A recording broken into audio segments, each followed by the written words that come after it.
রহস্য গল্প সিরিজে আপনাদের স্বাগত জানাই। এই সপ্তাহের গল্প শরৎচন্দ্র চট্টোপাধ্যায়ের কাহিনী অবলম্বনে মেজদিদি। গল্পের সহযোগিতায় ঋত্বিকা গুপ্ত, ভিডিও এডিটিং জিৎ দেবনাথ, থামলিং সাহিল শেখ।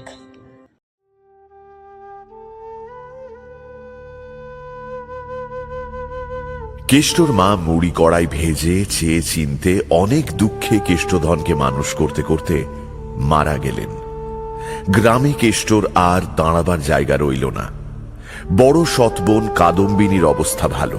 সবাই বলল, যা কেষ্ট, তোর দিদির বাড়িতে গিয়েই থাকবি। হ্যাঁ, সে বড় মানুষ, বেশ থাকবি, যা যা রে বাবা যা। যা। মায়ের দুঃখ কষ্টে কেঁদে কেটে জ্বর বাঁধিয়ে ফেলল কেষ্ট।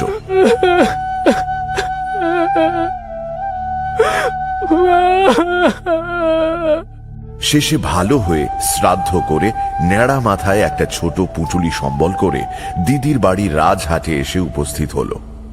দিদি তাকে চিনতেন না। পরিচয় পেয়ে একেবারে অগ্নিমূর্তি হয়ে উঠলেন। মরণ মরে গিয়ে ছেলে পাঠিয়ে তত্ত্ব করেছেন, যত সব ঝঞ্ঝাট। তবু কেষ্ট আশ্রয় পেল। কাদম্বিনীর ভরা সংসার, ছেলে পাঁচু গোপাল, মেয়ে টুনি, স্বামী নবীন মুখুজ্জে। নবীন মুখুজ্জের ধান চালের আড়ত ছিল। তিনি বেলা 12টার পর বাড়ি ফিরে সবটা শুনলেন। বেশ বিরক্তি প্রকাশ করলেন। তাতে কাদম্বিনী বললেন, এর আবার ভালো করে খাতির না করলে তো অখ্যাতিতে দেশ ভরে যাবে গো। এই বলে পাশের বাড়ির দোতলা ঘরের বিশেষ একটা খোলা জানালার প্রতি অগ্নি দৃষ্টি নিক্ষেপ করলেন।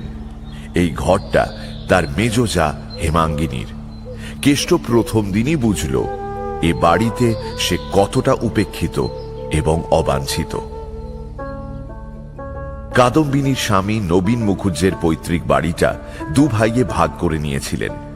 পাশের দোতলা বাড়িটা মেজ ভাই বিপিনের। বিপিনেরও ধান চালের কারবার, তার অবস্থাও ভালো।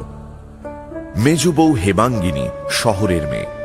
তিনি দাস দাসী রেখে লোকজন খাইয়ে জাঁক জমকে থাকতে ভালোবাসেন। পয়সা বাঁচিয়ে গরিবী চালে চলে না বলেই বছর চারেক আগে দুই জায়ে ঝগড়া করে আলাদা হয়েছিল। সেই থেকে প্রকাশ্য কলহ অনেকবার হয়েছে, অনেকবার মিটেওছে, কিন্তু মনোমালিন্য একটি দিনের জন্য ঘোচেনি। কারণ সেটা বড় যা কাদম্বিনীর একলার হাতে। আজ বেলা 3টে সাড়ে 3টের সময় হেমাঙ্গিনী এ বাড়িতে এসে উপস্থিত হলেন। কূপের পাশে সিমেন্ট বাঁধানো বেদির ওপর রোদে বসে কেষ্ট সাবান দিয়ে এক রাশ কাপড় পরিষ্কার করছিল। কাদম্বিনী দূরে দাঁড়িয়ে নির্দেশ দিচ্ছিলেন। ওভাবে কেউ কাপড় কাচে? কি করছিস?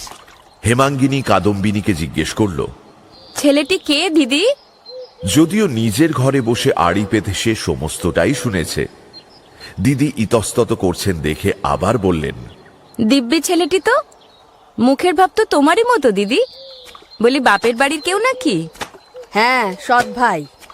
ওরে ও কেষ্ট, তোর মেজ দিদিকে একটা প্রণাম কর না রে। কি অসভ্য ছেলে বাবা! গুরুজনকে একটা নমস্কার করতে হয়, তাও কি তোর মা শিখিয়ে দিয়ে মরেনি রে? কেষ্ট থতমত খেয়ে উঠে এসে কাদম্বিনীর পায়ের কাছেই নমস্কার করাতে তিনি ধমকে উঠলেন। ওই দেখো, আমরো হাবাকালা নাকি? কাকে প্রণাম করতে ভুললাম আর কাকে এসে করলে? তিরস্কার ও অপমানের অবিশ্রাম আঘাতে কেষ্টর মাথা ঠিক ছিল না। কাদম্বিনীর ঝাঁঝে ব্যস্ত ও হতবুদ্ধি হয়ে হেমাঙ্গিনীর পায়ের কাছে সরে এসে মাথা নিচু করতেই হেমাঙ্গিনী হাত দিয়ে তার চিবুক স্পর্শ করে আশীর্বাদ করলেন। থাক থাক থাক, হয়েছে ভাই, চিরজীবী হও। কেষ্ট অবাক হয়ে হেমাঙ্গিনীর মুখের দিকে তাকিয়ে রইল। এই দেশে এমন মিষ্টি করে যে কেউ কথা বলতে পারে, এটা যেন তার মাথায় ঢুকল না।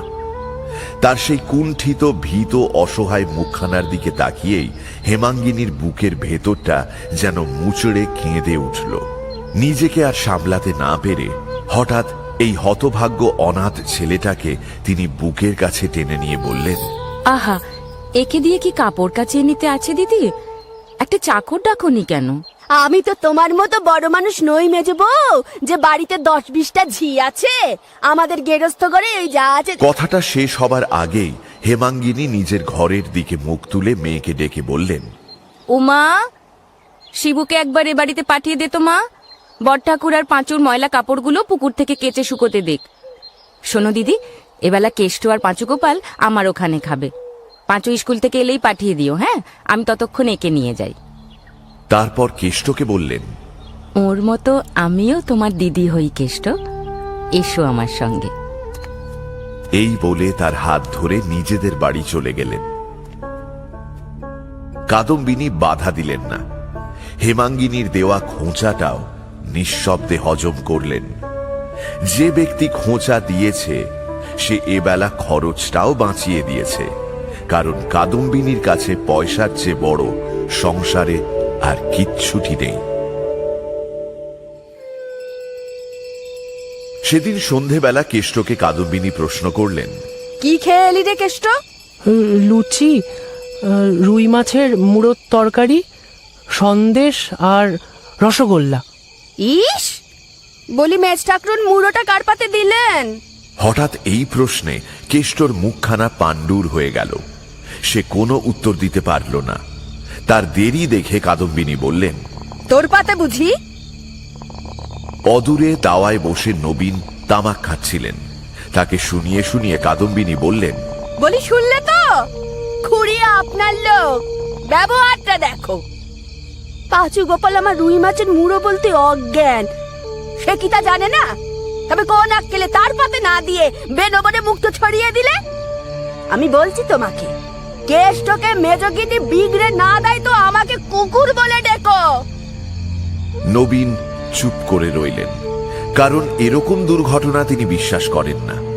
পরদিন থেকেই দুটো চাকরের একটাকে ছাড়ানো হলো। কেষ্ট নবীনের ধান চালের আড়তে কাজ করতে লাগলো। দিন দুই পরে একদিন দুপুরে কেষ্ট দোকান থেকে ফিরে এলো বাড়িতে ভাত খেতে। তখন বেলা 3টে। কেষ্ট দেখল কাদম্বিনী দিদি ঘুমোচ্ছেন। প্রচন্ড খিদে পেয়েছে, কিন্তু দিদিকে ডেকে তুলবে এ সাহস হলো না। রান্নাঘরের দাওয়ার একধারে চুপটি করে দিদির ঘুম ভাঙার আশায় বসেছিল কেষ্ট। হঠাৎ ডাক শুনল, কেষ্ট, ও কেষ্ট। সে আহ্বান কি স্নিগ্ধ হয়েই না তার কানে বাজল। মুখ তুলে কেষ্ট দেখল মেজদি দোতলার ঘরের জানালা ধরে দাঁড়িয়ে আছেন। কেষ্ট একবার তাকিয়েই মুখ নামালো। খানিক পরে হেমাঙ্গিনী নেমে এসে সামনে দাঁড়িয়ে জিজ্ঞেস করলেন, কদিন দেখিনি তো, এখানে চুপ করে বসে কেন কেষ্ট?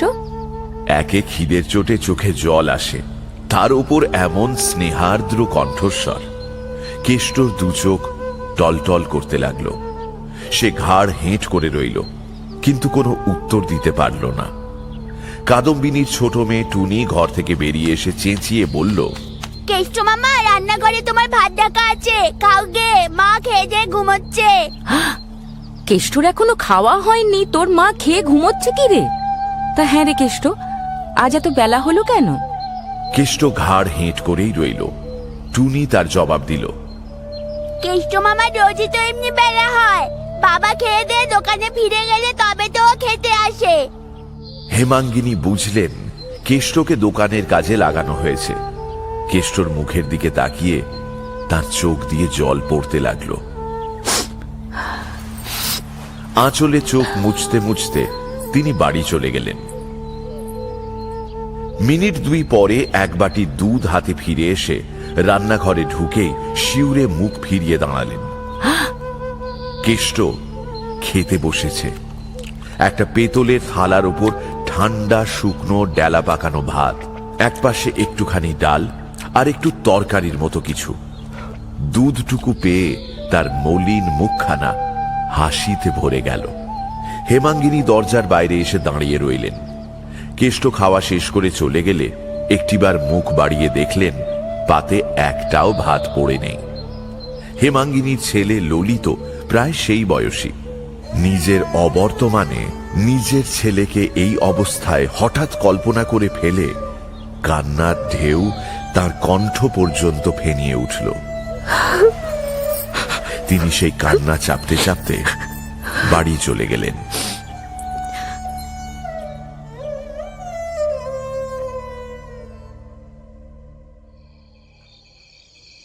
হেমাঙ্গিনীর মাঝে মাঝেই জ্বর হতো। দিন দুই পরে নিজে থেকেই ভালো হয়ে যেতেন। দিন কয়েক পরে সেরকম একটু জ্বর হওয়ায় সন্ধ্যের পর বিছানায় শুয়েছিলেন। ঘরে কেউ নেই। হঠাৎ মনে হলো কে যেন অতি সন্তর্পণে দরজার আড়ালে দাঁড়িয়ে উঁকি মেরে দেখছে। তিনি ডাকলেন, কে রে ওখানে দাঁড়িয়ে? ললিত? আমি? ও মা, কেষ্ট, আয় আয়, ঘরে এসে বস। কেষ্ট সসংকোচে ঘরে ঢুকে দেয়াল ঘেঁষে দাঁড়ালো। হেমাঙ্গিনী উঠে বসে সস্নেহে কাছে ডাকলেন। কেষ্ট আরো একটু সরে এসে মলিন কোঁচার খুঁট খুলে দুটো আধ পাকা পেয়ারা বের করলো। কোথায় পেলি রে? আমি কাল থেকে লোকের কত খোশামত করছি, কেউ এনেই দিতে পারেনি। এই বলে পেয়ারা শুদ্ধ কেষ্টর হাতখানা ধরে কাছে বসালেন হেমাঙ্গিনী। আয় বস, এখানে বস। কেষ্ট লজ্জায় আহ্লাদে মাথা নিচু করে রইল। যদিও এটা পেয়ারার সময় নয়, হেমাঙ্গিনীও খাবার জন্য ব্যাকুল হয়ে ওঠেননি মোটেও। তবু এই দুটো পেয়ারা আনতে দুপুরবেলার সমস্ত রোদটা কেষ্টর মাথার উপর দিয়ে বয়ে গিয়েছিল। হেমাঙ্গিনী জিজ্ঞেস করলেন, হ্যাঁ রে কেষ্ট, তোকে কে বললে আমার জ্বর হয়েছে? কেষ্ট জবাব দিল না। ছেলেটি যে অতিশয় লাজুক ও ভীরু স্বভাব হেমাঙ্গিনী তা আগেই টের পেয়েছিলেন। তিনি কেষ্টর মাথায় মুখে হাত বুলিয়ে দিয়ে অনেক কৌশলে তার ভয় ভাঙিয়ে অনেক কথা জেনে নিলেন। কেষ্টর দেশের কথা, মায়ের কথা, খাওয়া দাওয়ার কথা, দোকানে কি কাজ করতে হয় তার কথা, একে একে সমস্ত বিবরণ শুনে চোখ মুছে হেমাঙ্গিনী বললেন, তোর মেজদির কাছে কখনো কিছু লুকোস নি কেষ্ট। যখন দরকার হবে চুপি চুপি এসে চেয়ে নিস, নিবি তো? আচ্ছা। সত্যিকারের স্নেহ যে কি তা দুঃখী মায়ের কাছে কেষ্ট শিখেছিল। এই মেজদির মধ্যে তাই আস্বাদ করে কেষ্টর রুদ্ধ মাতৃশোক আজ গলে গেল। উঠবার সময় সে মেজদির পায়ের ধুলো মাথায় নিয়ে যেন বাতাসে ভাসতে ভাসতে বেরিয়ে এলো। কিন্তু তার দিদির আক্রোশ তার প্রতি প্রতিদিন বাড়তেই লাগলো। কারণ সে সৎমার ছেলে, সে নিরুপায়। অখ্যাতির ভয়ে তাকে তাড়ানো যায় না, বিলিয়েও দেওয়া যায় না। সে ঘরে ফিরে আসতেই কাদম্বিনী দিদি বললেন, সমস্ত দুপুর দোকান পালিয়ে কোথায় ছিলি রে কেষ্ট? বল শিগগির। কেষ্ট চুপ করে রইল। কাদম্বিনীর ক্রোধ এবং রোখ চড়তে লাগলো। অবশেষে পাঁচু গোপালকে ডেকে কেষ্টর দুকান বারবার মচকে দিলেন এবং তার জন্য রাতে হাঁড়িতে চাল নিলেন না। আঘাত যতই গুরুতর হোক, প্রতিহত হতে না পেলে লাগে না। কেষ্টর ঠিক তাই হয়েছিল। মায়ের মৃত্যুর পর থেকে বাইরের কোনো আঘাতই তাকে আঘাত করে ধূলিসাৎ করে দিতে পারত না। সে দুঃখীর ছেলে, কিন্তু কখনো দুঃখ পায়নি। লাঞ্ছনা গঞ্জনার সঙ্গে তার পূর্ব পরিচয় ছিল না। কিন্তু এখানে আসা পর্যন্ত কাদম্বিনীর দেওয়া কঠোর দুঃখ কষ্ট সে যে অনায়াসে সহ্য করতে পারছিল, সে শুধু পায়ের তলায় অবলম্বন ছিল না বলেই। কিন্তু আজ আর পারল না। আজ সে হেমাঙ্গিনীর মাতৃ স্নেহের নির্ভর ভিত্তির সন্ধান পেয়েছিল। তাই আজকের এই অত্যাচার অপমান তাকে একেবারে ব্যাকুল করে দিল।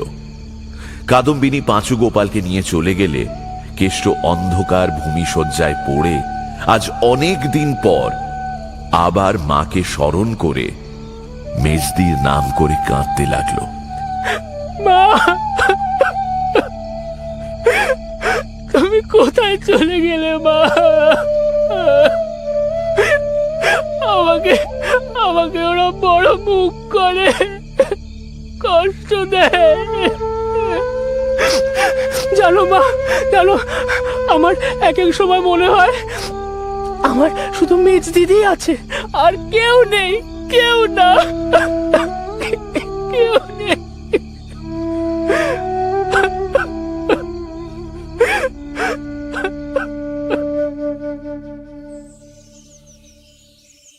পরদিন সকালেই কেষ্ট হঠাৎ গুটি গুটি ঘরে ঢুকে হেমাঙ্গিনীর পায়ের কাছে বিছানার এক পাশে এসে বসল।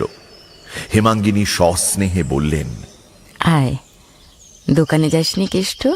এইবার যাব। দেরি করিসনি দাদা, এই বেলা যা, নইলে এক্ষুনি আবার গালাগালি করবে। কেষ্টর মুখ একবার আরক্ত, একবার পাণ্ডুর হল। যাই। এই বলে সে উঠে দাঁড়ালো। একবার ইতস্তত করে কি একটা বলতে গিয়ে আবার চুপ করে রইল। হেমাঙ্গিনী তার মনের কথা যেন বুঝলেন, বললেন, কিছু বলবি? কাল থেকে কিছু খাইনি মেজদি। কাল থেকে খাসনি? বলিস কি কেষ্ট? কিছুক্ষণ পর্যন্ত হেমাঙ্গিনী স্থির হয়ে রইলেন। তার দু চোখ জলে পূর্ণ হয়ে গেল। কেষ্টর হাত ধরে টেনে কাছে বসিয়ে একটা একটা করে সব কথা শুনে বললেন, কাল রাত্রিরেই কেন এলি না? কেষ্ট চুপ করে রইল।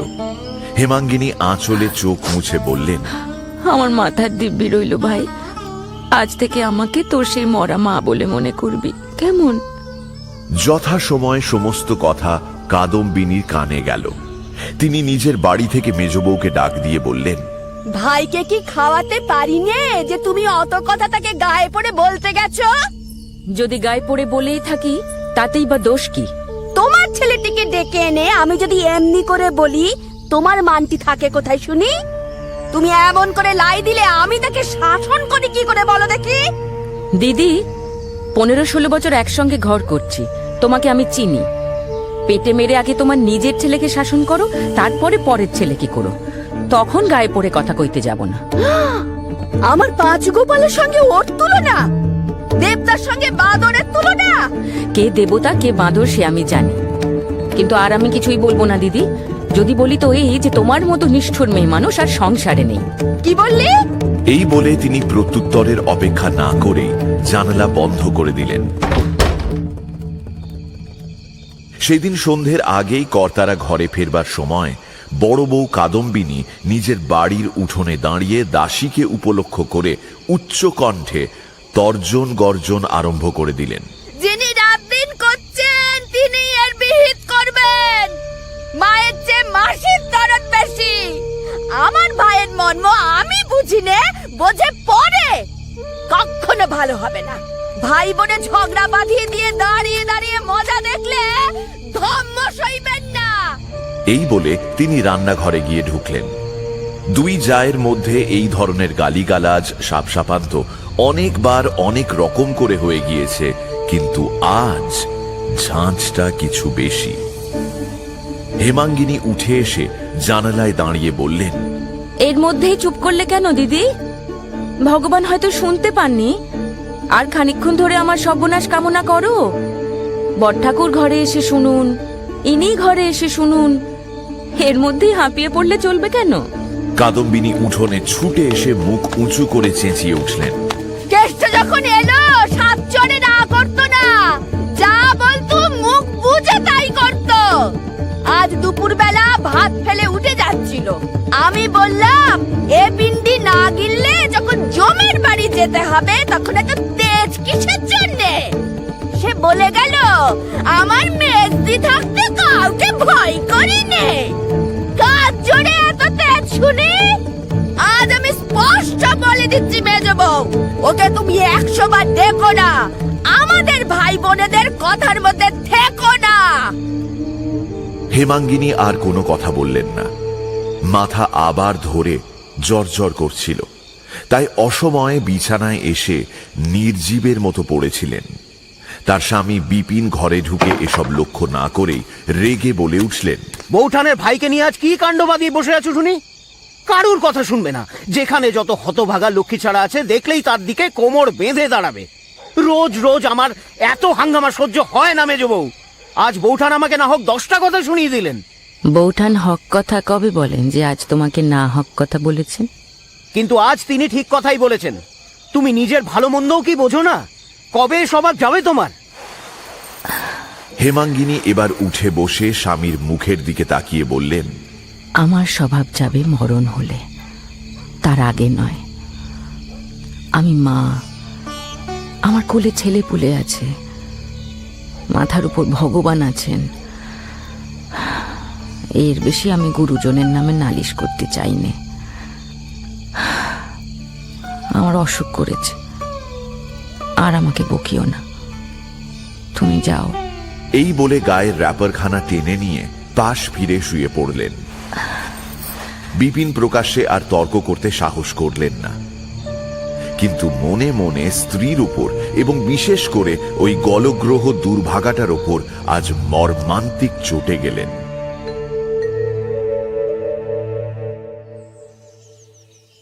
পরদিন সকালে জানালা খুলতেই হেমাঙ্গিনীর কানে বড় জায়ের তীক্ষ্ণ কণ্ঠের ঝংকার প্রবেশ করল। তিনি স্বামীকে সম্বোধন করে বলছেন, ছোড়াটা কাল থেকে পালিয়ে রইলো, একবার খোঁজ নিলে না? নবীন জবাব দিলেন, চুলোয় যাক, চুলোয়। কি হবে খোঁজ করে? কাদম্বিনী নিজের কণ্ঠস্বর সমস্ত পাড়ার শ্রুতিগোচর করে বললেন, তাহলে যে নিজেদের গ্রামে বাস করে দায় হবে। আমাদের শত্রু তো দেশে কম নেই। কোথাও পড়ে মনে টরে থাকলে ছেলে বুড়া বাড়ি শুদ্ধ সবাইকে জেলখানায় যেতে হবে, তা বলে দিচ্ছি। হেমাঙ্গিনী সমস্তটাই বুঝলেন এবং সঙ্গে সঙ্গে জানালাটা বন্ধ করে দিলেন। দুপুরবেলা রান্নাঘরের দাওয়ায় বসে খানকতক রুটি খাচ্ছিলেন হেমাঙ্গিনী। হঠাৎ চোরের মতো সন্তর্পণে পা ফেলে কেষ্ট এসে উপস্থিত হল সেখানে। চুল রুক্ষ, মুখ শুষ্ক। কিরে, কোথায় পালিয়েছিলি রে কেষ্ট? পালাইনি তো, কাল সন্ধ্যের পর দোকানে শুয়েছিলাম। ঘুম ভেঙে দেখি দুপুর রাত্রির। খুব খিদে পেয়েছে মেজদি। ও বাড়িতে গিয়ে খাগে যা। এই বলে হেমাঙ্গিনী নিজের রুটির থালায় মনোযোগ দিলেন। মিনিট খানেক চুপচাপ দাঁড়িয়ে থেকে কেষ্ট চলে যাচ্ছিল। হেমাঙ্গিনী তাকে ডেকে কাছে বসালেন এবং রাঁধুনিকে ভাত দিতে বললেন। কেষ্টর খাওয়া প্রায় অর্ধেক হয়েছে এমন সময় উমা বাইরে থেকে ব্যস্তভাবে ছুটে এসে নিঃশব্দ ইঙ্গিতে জানালো বাবা আসছে, এবং বাবা যে কেষ্টর খাওয়াটা মোটেই পছন্দ করবে না ইঙ্গিতে তা বুঝিয়ে দিল। কেষ্ট কৌতূহলী হয়ে ঘাড় ফিরিয়েছিল। উমার উৎকণ্ঠিত দৃষ্টি, শঙ্কিত মুখের ইশারা তার চোখে পড়ল। এক মুহূর্তে তার মুখ সাদা হয়ে গেল। মেজদি, বাবু আসছেন। এই বলেই সে ভাত ফেলে ছুটে গিয়ে রান্নাঘরের দরজার আড়ালে দাঁড়ালো। তার দেখা দেখি উমাও আরেক দিকে পালিয়ে গেল। প্রথমটা হেমাঙ্গিনী হতবুদ্ধির মতো এদিক ওদিক তাকালেন, তারপর পরিশ্রান্তের মতো দেওয়ালে ঠেস দিয়ে এলিয়ে পড়লেন। লজ্জা ও অপমানের শুল যেন তার বুকখানা এফোঁড় ওফোড় করে দিয়ে গেল। পরক্ষণেই বিপিন এসে উপস্থিত হলেন। জিজ্ঞেস করলেন, ও কি খাবার নিয়ে অমন করে বসে যে? হেমাঙ্গিনী কোনো জবাব দিলেন না। আবার জ্বর হলো নাকি? এখানে এত ভাত ফেলে উঠে গেল কে? ললিত বুঝি? হেমাঙ্গিনী উঠে বসে বললেন, না, সে নয়। ও বাড়ির কেষ্টা খাচ্ছিল, তোমার ভয়ে দরজার আড়ালে লুকিয়েছে। কেন? কেন তা তুমিই ভালো জানো।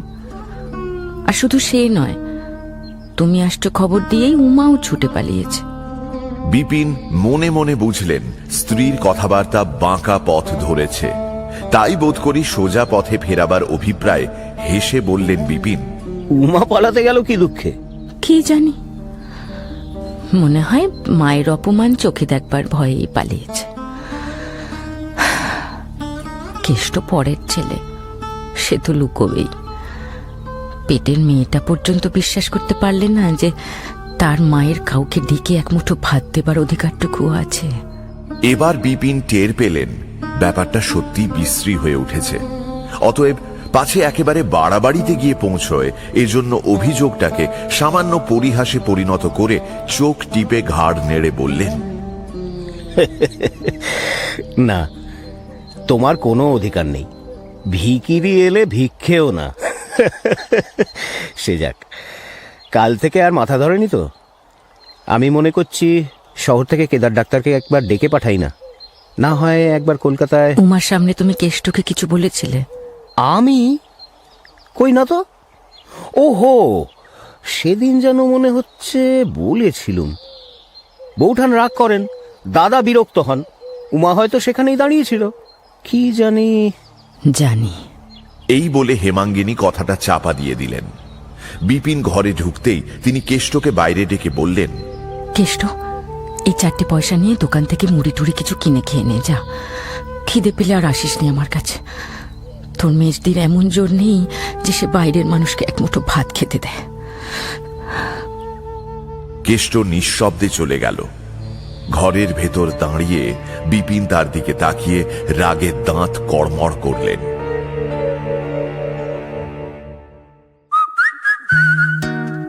শুনছেন গপ্পবীরের ঠেকের আজকের গপ্প শরৎচন্দ্র চট্টোপাধ্যায়ের মেজ দিদি। এখনো যদি ঠেকে সাবস্ক্রাইব না করে থাকেন তাহলে কিন্তু ঠকবেন। Subscribe to my official channel and do not forget to click on the bell icon for notifications. তাহলে বাকিটা শোনা যাক।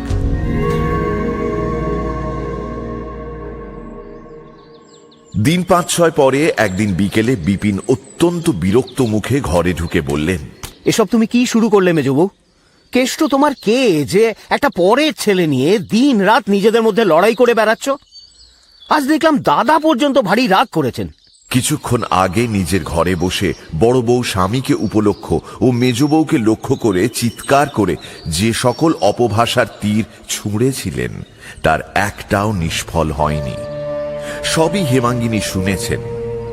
এখন স্বামীর কথায় হেমাঙ্গিনী দপ করে জ্বলে উঠলেন, বললেন, বলো কি, তিনি পর্যন্ত রাগ করেছে? এত বড় আশ্চর্য কথা শুনলে হঠাৎ বিশ্বাস হয় না যে। এখন কি করলে রাগ থামবে বলো? বিপিন মনে মনে রাগ করলেন, কিন্তু বাইরে প্রকাশ করা তার স্বভাব নয়। তাই মনের ভাব গোপন করে সহজভাবে বললেন, হাজার হলেও গুরুজনের সম্বন্ধে কি? সব জানি। ছেলে মানুষটি নই যে গুরুজনের মান মর্যাদা বুঝিনে। কিন্তু কেষ্টকে ভালোবাসি বলেই যেন ওরা আমাকে দেখিয়ে দেখিয়ে ওকে দিবারাত্র বিঁধতে থাকেন। তার কণ্ঠস্বর কিছুটা নরম শোনালো, কারণ হঠাৎ ভাসুরের সম্বন্ধে শ্লেষ করে ফেলে তিনি নিজেই মনে মনে অপ্রতিভ হয়েছিলেন।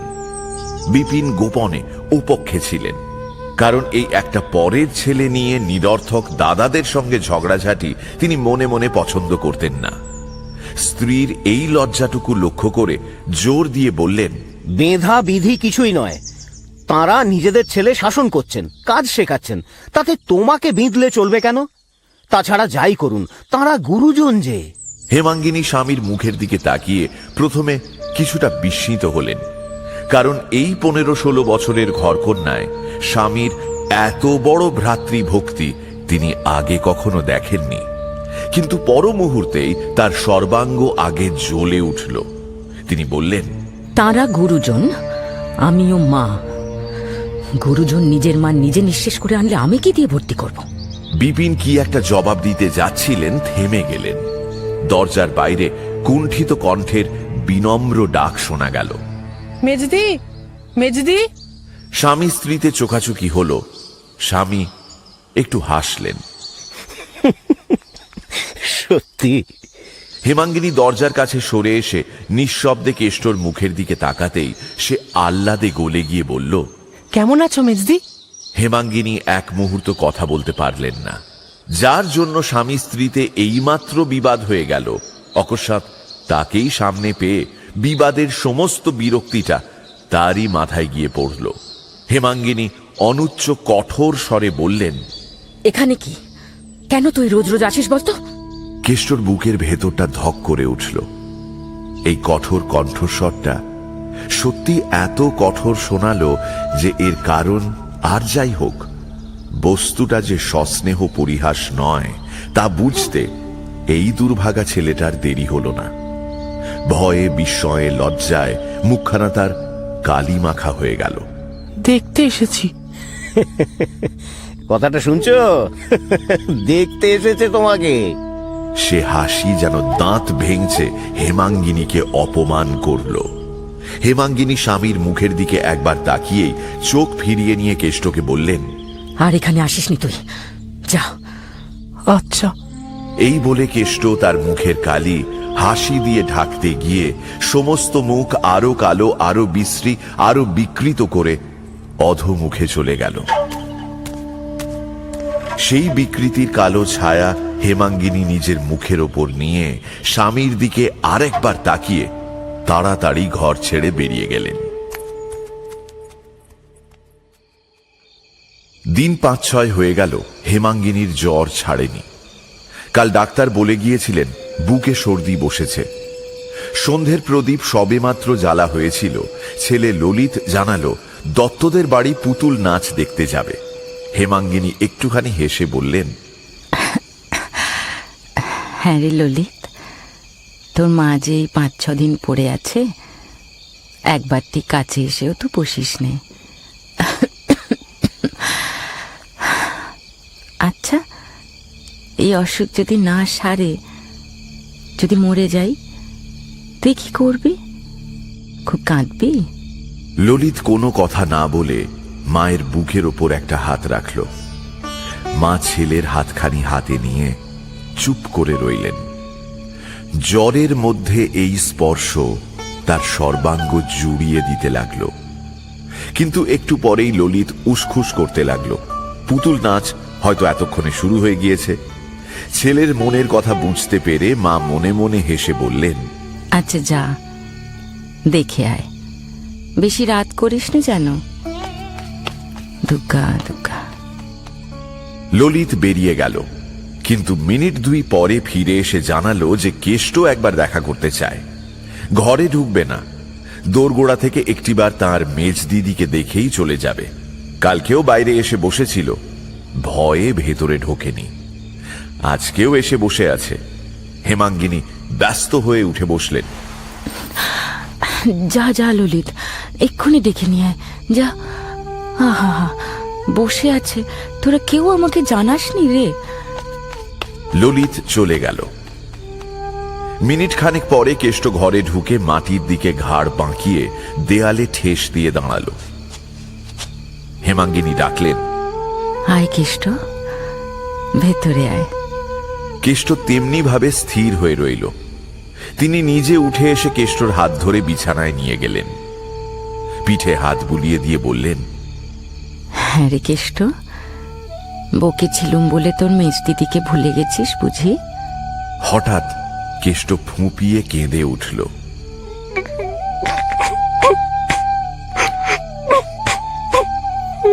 হেমাঙ্গিনী কিছু আশ্চর্য হলেন, কারণ কখনো কেউ তাকে কাঁদতে দেখেনি।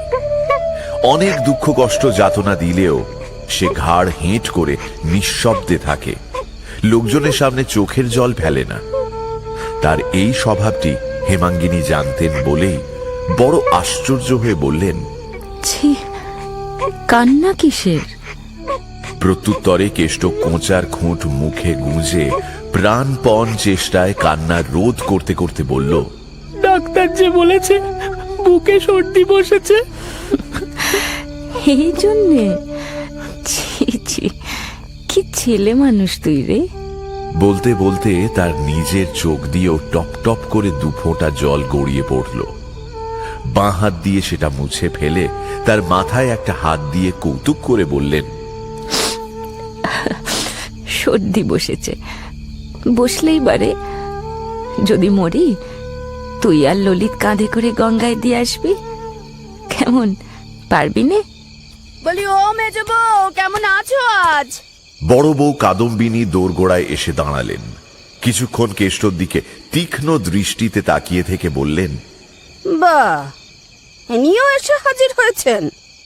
আবার ও কি মেজগিন্নির কাছে কেঁদে শোয়াক করা হচ্ছে যে? ন্যাকা আমার, কত ফন্দি জানে। ক্লান্তিবশত হেমাঙ্গিনী এইমাত্র বালিশে হেলান দিয়ে কাত হয়ে পড়েছিলেন। তীরের মতো সোজা হয়ে উঠে বসে বললেন, দিদি, আমার 6-7 দিন জ্বর, তোমার পায়ে পড়ি, আজ তুমি যাও। কাদম্বিনী প্রথমটা থতমত খেয়ে গেলেন, কিন্তু পরক্ষণে সামলে নিয়ে বললেন, তোমাকে তো বলিনি মেজো বউ, নিজের ভাইকে শাসন করছি, তুমি এমন মারমুখী হয়ে উঠছো কেন? শাসন তো রাত দিনই চলছে, বাড়ি গিয়ে করো, এখানে আমার সামনে করবার দরকার নেই, করতেও দেব না। কেন, তুমি কি বাড়ি থেকে তাড়িয়ে দেবে নাকি? হেমাঙ্গিনী হাত জোড় করে বললেন, আমার বড় অসুখ দিদি, তোমার দুটি পায়ে পড়ি, হয় চুপ করো নয় যাও। নিজের ভাইকে শাসন করতে পারবো না? বাড়ি গিয়ে করোগে। সে আজ ভালো করেই হবে। আমার নামে লাগানো ভাগানো আজ বার করব। বজ্জাত মিথ্যুক কথাকার। বললুম গরুর দড়ি নেই, দুয়াটি পাট কেটে দে, তা বললো না দিদি, তোমার পায়ে পড়ি, পুতুল নাচ দেখে আসি। এই বুঝি পুতুল নাচ হচ্ছে রে? এই বলে কাদম্বিনী গুম গুম করে পা ফেলে চলে গেলেন। হেমাঙ্গিনী কতক্ষণ কাঠের মতো বসে থেকে শুয়ে পড়ে বললেন, কেন তুই পুতুল নাচ দেখতে গেলিনি কেষ্ট? গেলে তো আর এইসব হতো না। আসতে যখন তোকে ওরা দেয় না ভাই, তখন আর আসিস নে আমার কাছে। কেষ্ট কোনো কথা বলল না, আস্তে আস্তে চলে গেল।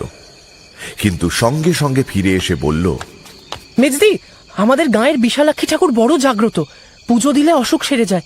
টাকা দাও না মেজদি, আমি পুজো দিয়ে আসি।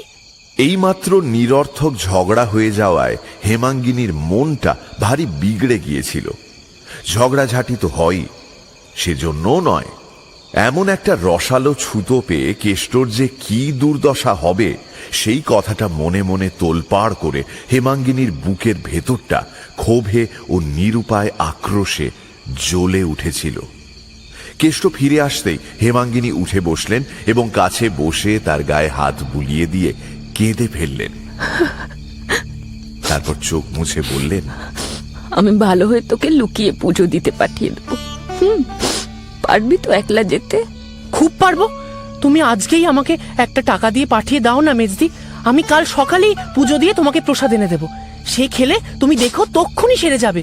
দাও না মেজদি, আজকেই পাঠিয়ে দাও না। কিন্তু কাল ফিরে এলে তোকে যে এরা ভারী মারবে। মারধরের কথা শুনে প্রথমটা কেষ্ট দমে গেল, কিন্তু পরক্ষণে প্রফুল্ল হয়ে বলল, মারুগ্গে, তোমার তো অসুখ সেরে যাবে, কি বলো? আবার হেমাঙ্গিনীর চোখ দিয়ে জল গড়িয়ে পড়ল। বললেন, হ্যাঁ রে কেষ্ট, আমি তো তোর কেউ নই, তবে আমার জন্য তোর এত মাথা ব্যথা কেন রে? এই প্রশ্নের উত্তর কেষ্ট কোথায় পাবে? সে কি করে বোঝাবে তার পীড়িত আর্ত হৃদয় দিন রাত কেঁদে কেঁদে তার মরা মাকে খুঁজে ফিরছে? মেজদিদির দিকে একটুখানি তাকিয়ে থেকে সে বলল, তোমার যে অসুখ সারছে না মেজদি, বুকে সর্দি বসেছে যে। আমার সর্দি বসেছে তাতে তোর কি? তোর এত ভাবনা হয় কেন? ভাবনা হবে না? বুকে সর্দি বসা যে বড় খারাপ মেজদি। অসুখ যদি বেড়ে যায় তাহলে কি হবে? তাহলে তোকে ডেকে পাঠাবো, কিন্তু না ডেকে পাঠালে আর আসিস নে ভাই। কেন মেজদি? না, তোকে আর আমি এখানে আসতে দেব না। না ডেকে পাঠালেও যদি আসিস তাহলে ভারী রাগ করব। তাহলে বলো, কাল কাল সকালে কখন ডেকে পাঠাবে? কাল সকালেই আবার তোর আসা চাই? আচ্ছা, সকালে না হয় দুপুরবেলাতেও আসবো না মেজদি? তার চোখে মুখে এমনই একটা ব্যাকুল অনুনয় ফুটে উঠল যে হেমাঙ্গিনী মনে মনে ব্যথা পেলেন। কিন্তু আর তো তার কঠিন না হলেই নয়। সবাই মিলে এই নিরীহ একান্ত অসহায় বালকের ওপর যে নির্যাতন শুরু করেছে, কোনো কারণেই আর তো তা বাড়িয়ে দেওয়া চলে না। মেজদির কাছে আসা যাওয়া করবার শাস্তি যত গুরুতর হোক না কেন, কেষ্ট হয়তো তা সহ্য করতে পারবে, কিন্তু তা বলে হেমাঙ্গিনী নিজে কি করে সহ্য করবেন? হেমাঙ্গিনীর চোখ ফেটে জল আসতে চাইল, কিন্তু তিনি মুখ ফিরিয়ে রুক্ষ স্বরে বললেন, বিরক্ত করিস না কেষ্ট, যা এখান থেকে। ডেকে পাঠালে আসিস, নইলে যখন তখন এসে আমাকে বিরক্ত করিস না। কই, বিরক্ত করিনি তো। এই বলে ভীত লজ্জিত মুখখানা হেঁট করে তাড়াতাড়ি কেষ্ট উঠে গেল। হেমাঙ্গিনী স্পষ্ট বুঝতে পারলেন এই নিরুপায় অনাথ ছেলেটা মাকে হারিয়ে তাঁকেই মা বলে আশ্রয় করছে। তাঁরই আঁচলের অল্প একটুখানি মাথায় টেনে নেবার জন্য কাঙালের মতো কি না করে বেড়াচ্ছে কেষ্ট।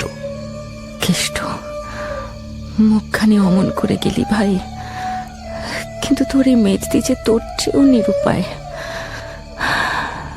তোকে জোর করে বুকে টেনে আনবে সে ক্ষমতা যে তার নেই ভাই।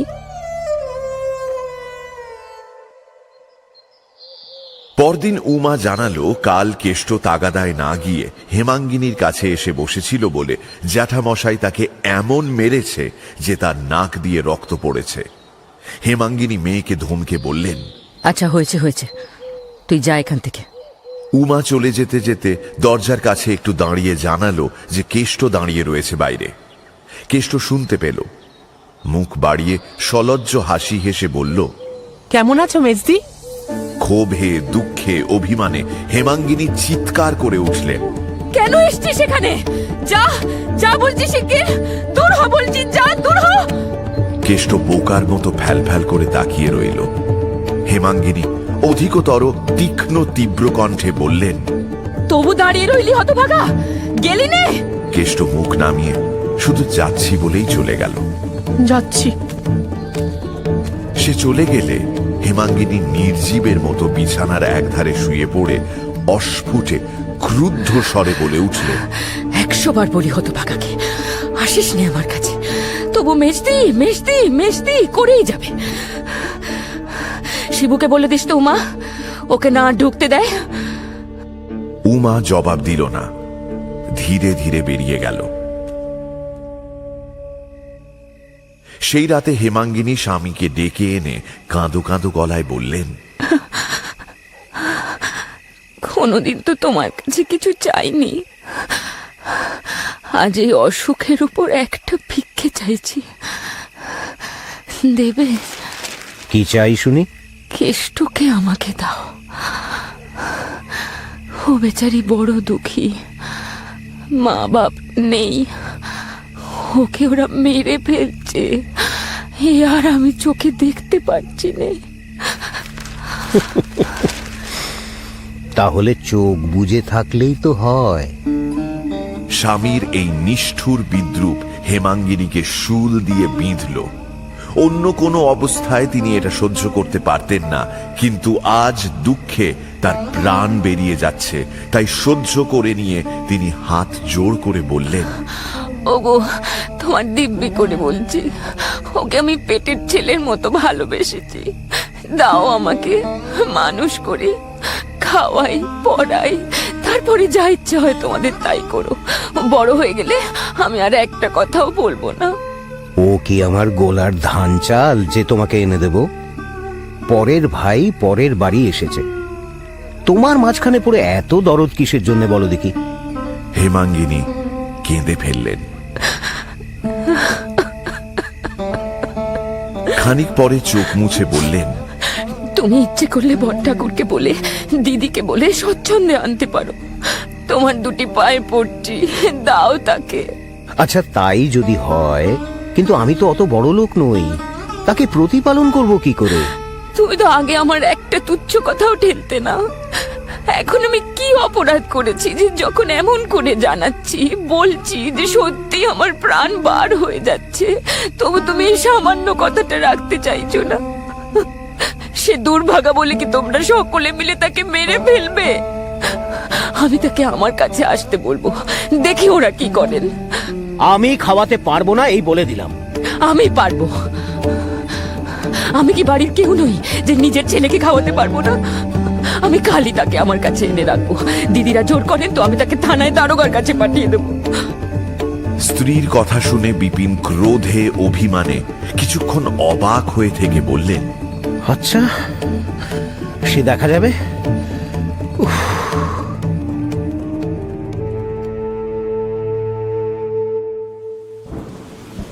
পরদিন সকাল থেকেই বৃষ্টি পড়ছিল। হেমাঙ্গিনী জানালাটা খুলে দিয়ে আকাশের দিকে তাকিয়েছিলেন। হঠাৎ পাঁচু গোপালের উচ্চ কণ্ঠস্বর কানে গেল।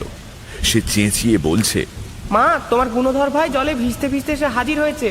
ঠ্যাংরা কোথায় রে? যাচ্ছি আমি। এই বলে কাদম্বিনী হুঙ্কার দিয়ে ঘর থেকে বেরিয়ে মাথায় গামছা দিয়ে তাড়াতাড়ি সদর বাড়িতে ছুটে গেলেন। হেমাঙ্গিনীর বুকটা যেন কেঁপে উঠল। ললিতকে ডেকে বললেন, যা তো বাবা, ও বাড়ির সদরে দেখ তো তোর কেষ্ট মামা কোথা থেকে এলো। ললিত ছুটে চলে গেল এবং কিছুক্ষণ পরে ফিরে এসে জানালো যে পাঁচু গোপাল তাকে নাড়ু গোপাল করে মাথায় দুটো থান ইট দিয়ে বসিয়ে রেখেছে। এই বলে ললিত পড়তে চলে গেল। ঘন্টা 2-3 আর কোনো গোলযোগ শোনা গেল না। বেলা 10টার সময় রাঁধুনি খান কতক রুটি দিয়ে গিয়েছিল। হেমাঙ্গিনী বসবার উদ্যোগ করছিলেন, এমন সময় তাঁরই ঘরের বাইরে কুরুক্ষেত্র বেঁধে গেল। বড় গিন্নির পেছনে পাঁচু গোপাল কেষ্টর কান ধরে হিড় হিড় করে টেনে আনছে, সঙ্গে বড় কর্তাও আছেন। মেজ কর্তাকেও আনার জন্য দোকানে লোক পাঠানো হয়েছে। চল চল, তোর এত বড় সাহস, চল। হেমাঙ্গিনী মাথায় কাপড় দিয়ে ঘরের একপাশে সরে দাঁড়াতেই বড় কর্তা তীব্র কটু কণ্ঠে শুরু করে দিলেন, তোমার জন্য, এই তোমার জন্য আমরা বাড়িতে টিকতে পারি না মেজ বৌমা। বিপিনকে বলো আমাদের বাড়ির দামটা ফেলে দিক, আমরা আর কোথাও উঠে যাই, ল্যাটা ঝুঁকে যাক। হেমাঙ্গিনী বিস্ময় হতবুদ্ধি হয়ে নিঃশব্দে দাঁড়িয়ে রইলেন। তখন বড় গিন্নি যুদ্ধ পরিচালনার ভার স্বহস্তে গ্রহণ করে দরজার ঠিক সামনে সরে এসে হাত মুখ নেড়ে বললেন, মেজ বউ, আমি বড় যা, আমাকেও কুকুর শিয়াল মনে করো, ভালোই করো, কিন্তু 1000 দিন বলেছি, মিছে লোক দেখানো আহ্লাদ দিয়ে আমার ভাইয়ের মাথাটি খেও না। কেমন এখন ঘটলো তো? ওগো, 2 দিন সোহাগ করা সহজ, কিন্তু চিরকালের ভারটি তো তুমি নেবে না, সে আমাকে সইতে হবে। এ যে কটূক্তি এবং আক্রমণ হেমাঙ্গিনী তা ভালোই বুঝলেন। মৃদু কণ্ঠে জিজ্ঞেস করলেন, কি হয়েছে? কি হয়েছে? কাল দুপুরবেলা লাট সাহেবকে তাগাদা করতে পাঠানো হয়েছিল গয়লাদের কাছে। 3 টাকা আদায় করে নিয়ে বেটা পালিয়েছিল, সব খরচ করে এসেছে। লক্ষণ গয়লা নিজে এসে টাকার কথা বলে গেছে। তোমার শেখানোর গুণে সে এখন আদায়ী টাকা চুরি করতে শিখেছে। আর 2 দিন কাছে ডেকে আরো 2টো সলা পরামর্শ দাও, তাহলে সিন্দুক ভাঙতে শীত কাটতেও শিখবে। একে হেমাঙ্গিনী অসুস্থ, তার উপর এই কদর্য বিদ্রূপ ও মিথ্যে অভিযোগ। আজ হেমাঙ্গিনী আর সহ্য করতে পারলেন না।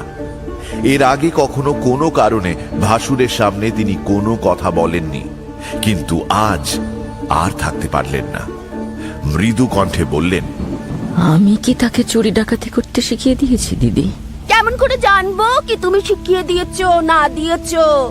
এ স্বভাব তার তো আগে ছিল না, এখনই বা হলো কেন? এত লুকোচুরির কথাবার্তাই বা তোমাদের কি, আর এত আহ্লাদ দেওয়াই বা কি জন্য? কতদিনের পুঞ্জীভূত আবদ্ধ বিদ্বেষ রাশি যে এই একটু পথ পেয়ে বেরিয়ে এলো, তা যিনি সব দেখেন তিনি দেখতে পেলেন। মুহূর্তকালের জন্য হেমাঙ্গিনী হতজ্ঞানের মতো স্তম্ভিত হয়ে রইলেন।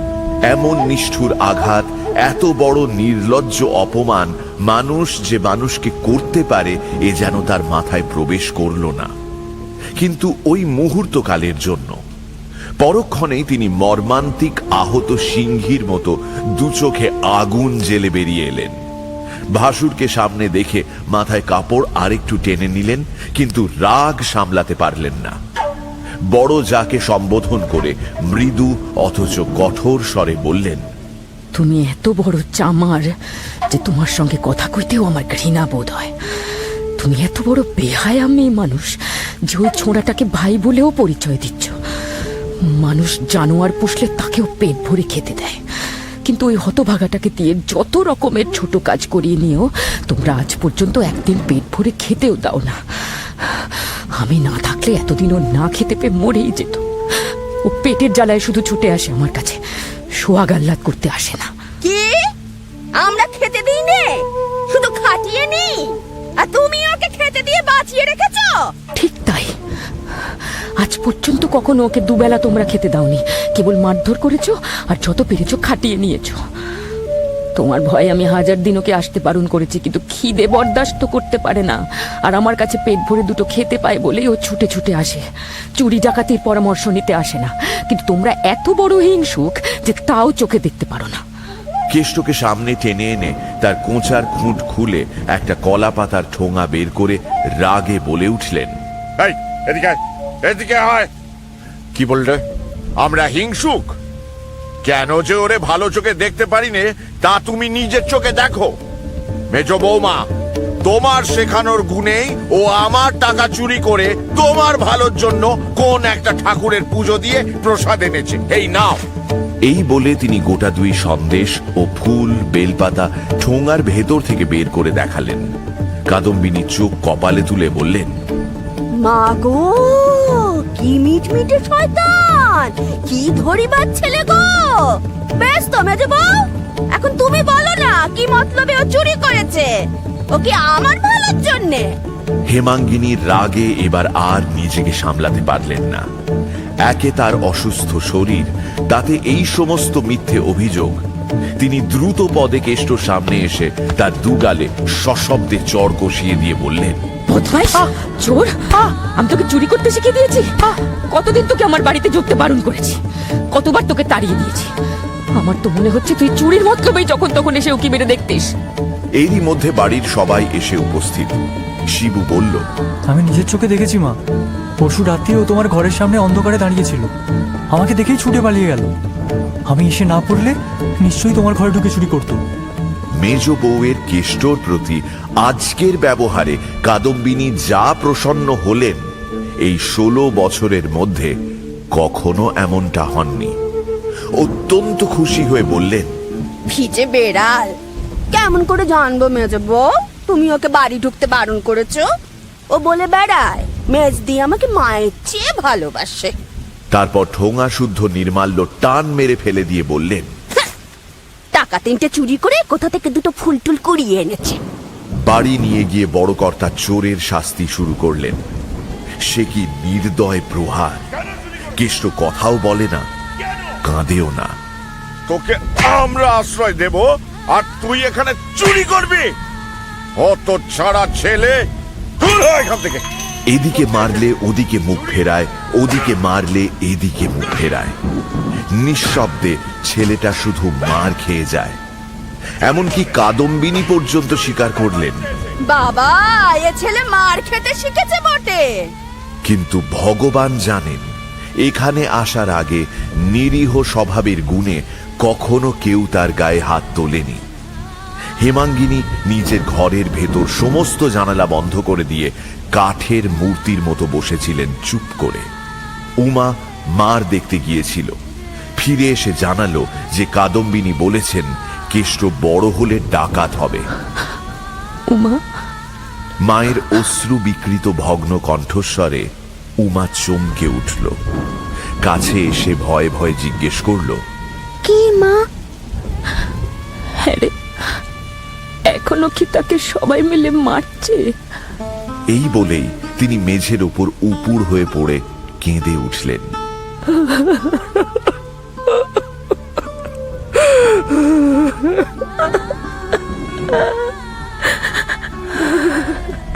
মায়ের কান্না দেখে উমাও কেঁদে ফেলল। ও মা, কাঁদছো কেন মা? ও মা, ওঠো। তারপর কাছে বসে নিজের আঁচল দিয়ে মায়ের চোখ মুছিয়ে দিতে দিতে বলল, পেছনের মা কেষ্ট মামাকে বাইরে টেনে নিয়ে গেছে। হেমাঙ্গিনী আর কথা বললেন না, সেইখানে তেমনি করেই পড়ে রইলেন। বেলা 2-3টের সময় হঠাৎ কাঁপুনি দিয়ে তার ভয়ানক জ্বর এলো।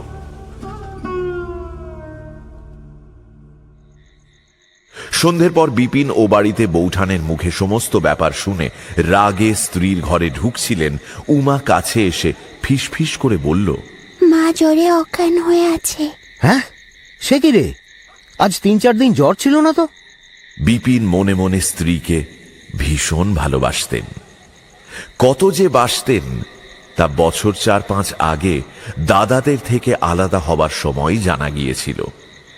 ব্যাকুল হয়ে ঘরে ঢুকেই দেখলেন তখনও হেমাঙ্গিনী মাটির ওপর পড়ে আছেন। ব্যস্ত হয়ে বিছানায় তোলবার জন্য গায়ে হাত দিতেই হেমাঙ্গিনী চোখ মেলে এক মুহূর্ত স্বামীর মুখের দিকে তাকিয়ে রইলেন। তারপর হঠাৎ 2 পা জড়িয়ে ধরে কেঁদে উঠলেন। কেষ্টকে আশ্রয় দাও, নইলে জ্বর আমার সারবে না। মা দুর্গা আমাকে কিছুতে মাফ করবেন না। বিপিন পা ছাড়িয়ে নিয়ে কাছে বসে স্ত্রীর মাথায় হাত বুলিয়ে সান্ত্বনা দিতে লাগলেন। আচ্ছা আচ্ছা আচ্ছা, তুমি একটু শান্ত হও হেম, শরীরটা তো আরো খারাপ হয়ে যাবে। আমার কথা শোনো। দেবে? বিপিন সজল চোখ হাত দিয়ে মুছিয়ে বললেন, তুমি যা চাও তাই হবে। তুমি আগে ভালো হয়ে ওঠো তো। হেমাঙ্গিনী আর কিছু বললেন না, বিছানায় উঠে শুয়ে পড়লেন। জ্বর রাতেই ছেড়ে গেল। পরদিন সকালে উঠে বিপিন তা লক্ষ্য করে পরম আহ্লাদিত হলেন। হাত মুখ ধুয়ে কিছু জলযোগ করে দোকানে বেরোতে যাবেন, এমন সময় হেমাঙ্গিনী এসে বললেন, মার খেয়ে কেষ্টার ভারী জ্বর হয়েছে, তাকে আমি আমার কাছে নিয়ে আসছি। বিপিন মনে মনে অত্যন্ত বিরক্ত হয়ে বললেন, তাকে এ বাড়িতে আনার দরকারটা কি? যেখানে আছে সেখানেই থাক না। হেমাঙ্গিনী কিছুক্ষণ স্তম্ভিত থেকে বললেন, কাল রাতে তুমি যে কথা দিলে তাকে আশ্রয় দেবে, তো সে কে যে তাকে ঘরে এনে পুষতে হবে? তুমি তুমি কি গো? কাল রাতে স্ত্রীকে অত্যন্ত অসুস্থ দেখে বিপিন যা স্বীকার করেছিলেন, আজ সকালে হেমাঙ্গিনীকে সুস্থ দেখে তাই তুচ্ছ করে দিলেন এক নিমেষে। ছাতাটা বগলে চেপে উঠে দাঁড়িয়ে বললেন, পাগলামি করো না হেম, দাদারা ভীষণ চটে যাবেন। দাদারা চটে গিয়ে কি তাকে খুন করে ফেলতে পারেন? না আমি নিয়ে এলে সংসারে কেউ তাকে আটকে রাখতে পারে? আমার 2টি সন্তান ছিল, কাল থেকে 3টি হয়েছে। আমি কেষ্টর মা। আচ্ছা, সে তখন দেখা যাবে। এই বলে বিপিন চলে যাচ্ছিলেন, হেমাঙ্গিনী সামনে এসে দাঁড়িয়ে বললেন, এ বাড়িতে তাকে আনতে দেবে না? সরো সরো, কি পাগলামি করছো বলো তো? এই বলে বিপিন চোখ রাঙিয়ে চলে গেলেন। হেমাঙ্গিনী ডাকলেন, শিবু, একটা গরুর গাড়ি ডেকে আন, আমি বাপের বাড়ি যাব। বিপিন শুনতে পেয়ে মনে মনে হেসে বললেন, বাবা, ভয় দেখানো হচ্ছে। এরপর বিপিন দোকানে চলে গেলেন। কেষ্ট চণ্ডী মণ্ডপের একধারে ছেঁড়া মাদুরের ওপর জ্বরে, গায়ের ব্যথা এবং বুকের ব্যথায় আচ্ছন্নের মতো পড়েছিল।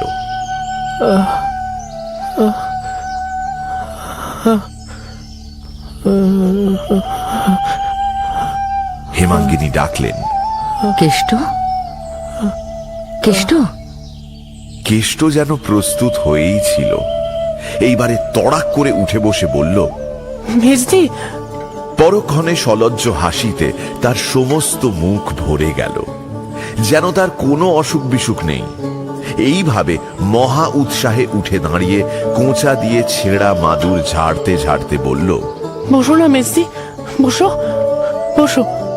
হেমাঙ্গিনী তার হাত ধরে বুকের কাছে টেনে এনে বললেন, আর তো বসবো না, আয় আমার সঙ্গে।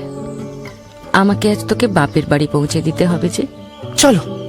এই বলে কেষ্ট তার ভাঙা ছড়িটা বগলে চেপে নিয়ে ছেঁড়া গামছাখানা কাঁধে ফেলল। নিজেদের বাড়ির সদরে গরুর গাড়ি দাঁড়িয়েছিল। হেমাঙ্গিনী কেষ্টকে নিয়ে চড়ে বসলেন। গাড়ি যখন গ্রাম ছাড়িয়ে গেছে, তখন পেছন থেকে ডাকাডাকি চিৎকারে গাড়োয়ান গাড়ি থামালো। ঘরমাক্ত কলেবরে আরক্ত মুখে বিপিন এসে উপস্থিত। সভয়ে প্রশ্ন করলেন, কোথায় যাও মেজবউ? হেমাঙ্গিনী কেষ্টকে দেখিয়ে বললেন, এদের গ্রামে। কখন ফিরবে? ভগবান যখন ফেরাবেন তখনই ফিরব। তার মানে? কখনো যদি কোথাও কেষ্টর আশ্রয় জোটে, তবেই তো একা ফিরে আসতে পারবো, আর তা না হলে একে নিয়েই থাকতে হবে। বিপিনের মনে পড়ল, সেদিনও স্ত্রীর এমনই মুখের ভাব দেখেছিলেন এবং এমনই কণ্ঠস্বরই শুনেছিলেন যেদিন মতি কামারের নিঃসহায় ভাগ্নের বাগানখানা বাঁচাবার জন্য হেমাঙ্গিনী একা সমস্ত লোকের বিরুদ্ধে দাঁড়িয়েছিলেন।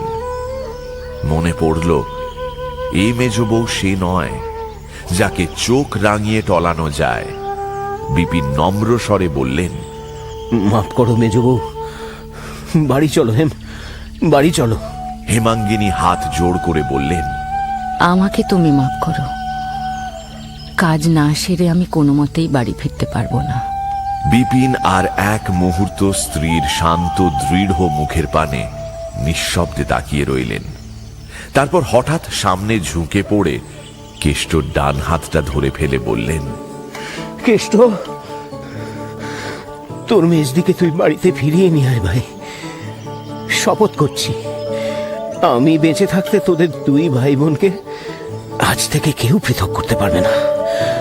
আয় ভাই, তোর মেজদিকে নিয়ে আয়।